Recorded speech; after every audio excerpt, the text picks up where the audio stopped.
সবসময় চিন্তা করব আমাকে আল্লাহ কি দিয়েছেন, এইটা চিন্তা করব না আমাকে আল্লাহ কি দেন নাই।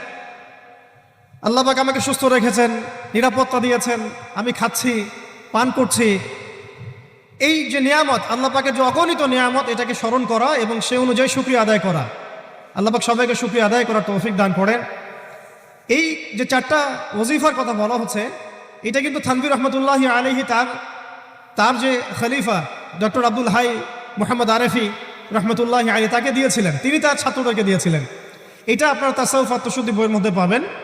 তো দ্বিতীয় এখানে যে বিষয়টা বলা হয়েছে সেটা হলো সবর করা।